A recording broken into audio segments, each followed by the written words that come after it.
নমস্কার বন্ধুরা, আজকে রাধারানী রান্নাঘর এবং ডেইলি ব্লগে নতুন একটা ভিডিও নিয়ে চলে এসেছি। আজকের আমি ভোলা মাছের চপ তৈরি করে দেখাবো।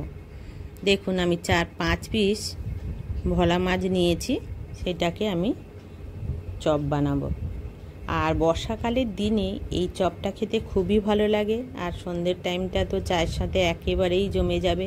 আপনারা অতি সহজে বাড়িতে থাকা উপকরণ দিয়েই বানাতে পারবেন। সহজভাবে তৈরি কিভাবে করবেন সেটা আমি এই ভিডিওর মধ্যে দেখাতে চাই। আপনারা দেখুন, ভালো লাগলে একটা লাইক, শেয়ার, কমেন্ট করবেন। আর এটা তৈরি করা খুবই সহজ। কোনো সময় যদি কোনো বন্ধু বান্ধব চলে আসে, আপনারা চট করে এটা ভেজে তৈরি করে দিতে পারেন, তাদেরও ভালো লাগবে, আপনারও খাওয়াতে খুবই ভালো লাগবে।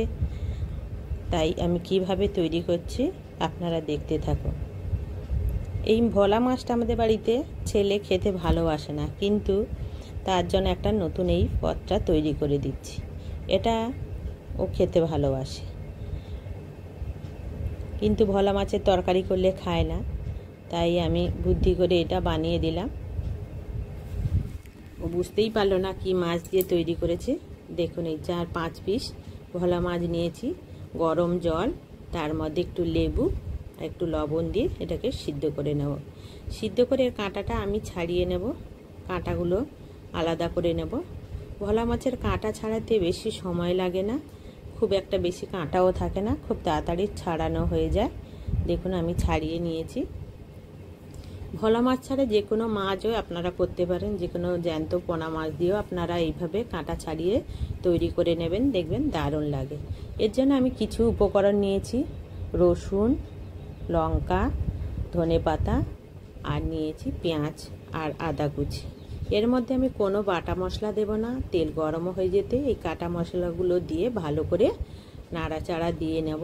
একটু কালার চেঞ্জ হলে এর মধ্যে আমি কিছু গুঁড়ো মশলা দিয়ে দেব: ধনে গুঁড়ো, জিরে গুঁড়ো এবং লঙ্কা গুঁড়ো, আর দিয়েছি একটু গরম মশলা। লঙ্কা গুঁড়ো বলতে আমি একটু কালারিং কাশ্মীরি লঙ্কা গুঁড়ো দিয়েছি, যেহেতু লঙ্কা কোচনা বেশি দেওয়া আছে, সেই জন্য আমি বেশি লঙ্কা গুঁড়ো দিলাম না। এইবার মাছটা ছাড়িয়ে রেখেছিলাম, সেটাকে দিয়ে একটু জলটা শুকিয়ে নিলাম। যেহেতু জলে সিদ্ধ করেছি, এর মধ্যে একটু জল জল ভাব থাকে। একটা মাঝারি সাইজের আলু নিয়ে এর মধ্যে দিয়ে ভালো করে কষিয়ে নিলাম। এবার আমাদের এই পুরটা তৈরি হয়ে গেছে। এই পুরটা তৈরি করার জন্য, চপটা তৈরি করার জন্য আমি একটা বাটি নিলাম, তার মধ্যে 2টো ডিম, গোলমরিচ আর শুকনো লঙ্কা আমি হাফ ভাঙা গুঁড়ো করে রেখেছিলাম, একটু লবণ দিয়ে ডিম দুটোকে দিয়ে ভালো করে ফিটিয়ে নিচ্ছি। দেখুন, 2টো ডিম নিয়েছি। আপনারা ডিমের বদলে কর্নফ্লাওয়ার নিয়েও ব্যাটার তৈরি করতে পারবেন। একটু গোলমরিচ দিয়ে দেবেন, লঙ্কা গুঁড়ো আর যেগুলো দিলাম সেগুলো দিয়ে নেবেন। আমি ব্রেড ক্রাম্ব কিনে নিয়ে এসেছিলাম, সেটা দিয়ে বানাবো। আপনারাও বিস্কুট গুঁড়ো কিংবা পাউরুটি একটু হালকা ভেজে গুঁড়ো করে নেবেন, তাতেও ভালো হয়। এবার আমি এক সাইডে একটু কর্নফ্লাওয়ার তৈরি করে নিলাম। আমার কাজের সুবিধার জন্য আমি কতগুলো টেকনিক অবলম্বন করি। দেখুন, আমি আগে এই মাছটা যে পুর তৈরি করে রেখেছিলাম, তার মধ্যে কিছু ধনেপাতা দিয়ে দিলাম। ধনেপাতা দিয়ে মাখাতে থাকলাম। আর এর মধ্যে সমস্ত কিছু মশলা তো দেওয়া হয়েছে, আপনারা দেখে নিয়েছেন। এবার ধনেপাতা দিয়ে মাখাচ্ছি, মনে হচ্ছে একটু খেয়ে নিই, যা সেন্ট বেরিয়েছে, এতেই মনে হয় খাওয়া হয়ে যাবে একটু ভাত নিলে। এইবার দেখুন, আমি হাতে একটু তেল নিয়ে নেব। মেয়েকে বললাম একটু তেল দিতে, ও একটু তেল দিয়ে গেল। তেল দিয়ে আমি একটু একটু করে লেচি তৈরি করে নিলাম। আপনারা যে যেমন পারেন তেমন আকার দিয়ে এরম লেচি তৈরি করে রেখে দেবেন। একটু কর্নফ্লাওয়ারে গুলিয়ে আগে প্লেটের মধ্যে আমি সব সাজিয়ে রেখে দিলাম। আমি গোল করেছি এবং একটু লম্বা টাইপের করেছি। আপনারা ছোট বড় নিজেদের মতন তৈরি করে নেবেন, পছন্দের মতন। আর এটা করতেও খুব ভালো লাগে এবং খেতেও দারুণ লাগে। সময় লাগলে তো যে কোনো জিনিস তৈরি করতে একটু সময় লাগলে সেই জিনিসটা খেতে কিন্তু খুবই ভালো লাগে বন্ধুরা। দেখবেন কষ্টের জিনিস সত্যিই ভালো লাগে। এইভাবে আমি এক এক করে সমস্ত লেচি কেটে নিলাম। লেচি কেটে এবং গোল করে নিলাম মাছের পুরের। দেখুন, এই যে লিচি কাটা হয়ে গেছে এবং এটা গোল করে আমি রেখে দিচ্ছি। আর এটা আপনারা সংরক্ষণ করেও 1 সপ্তাহ রাখতে পারেন।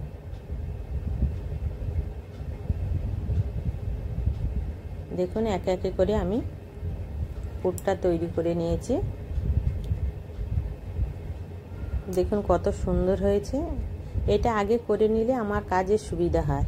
এবার এই ব্যাটারটা যে তৈরি করে রেখেছিলাম সেটা এক একটা করে এর মধ্যে চুবিয়ে নিয়ে এই ক্রামের মধ্যে দিয়ে চেপে চেপে চেপে চেপে হাতের আকার দিয়ে হালকা হাতে চাপ দিয়ে তৈরি করে নিতে হবে।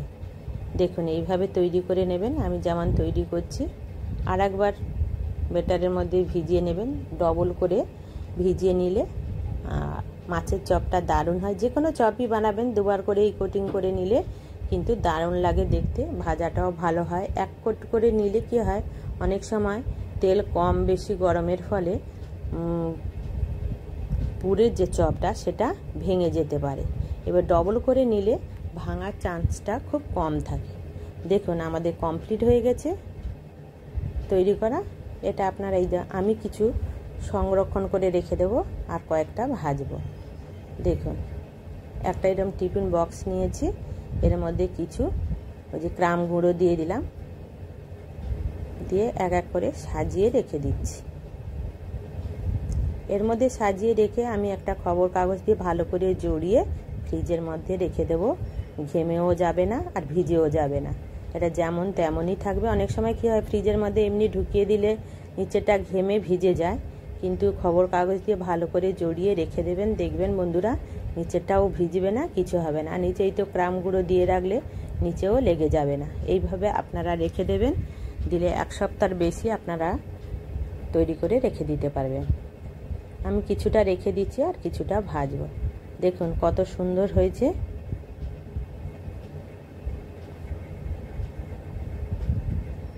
দেখুন কত সুন্দর হয়েছে, ভালো লাগছে না বন্ধুরা? আপনারা এইভাবে তৈরি করে রেখে দেবেন। এবার দেখুন কয়েকটা ভেজে নিচ্ছি। গরম তেল হয়ে গেছে, তার মধ্যে এক একটা করে চপ দিয়ে দিলাম, ভাজা হয়ে গেছে। দেখুন কত সুন্দর হয়েছে। এইবারে পরিবেশনের জন্য আপনারা শসা, পেঁয়াজ, কাসুন্দি আর টমেটো সস যে যেটা দিয়ে খেতে পারবেন, খেতে ভালো লাগে সেটা দিয়ে আপনারা খাবেন। এই ভিডিওটা সম্পূর্ণ দেখার জন্য আপনাদের অসংখ্য ধন্যবাদ। আপনারা এরকম নিত্য নতুন ভিডিও দেখতে চাইলে কমেন্ট করবেন। ভালো থাকবেন।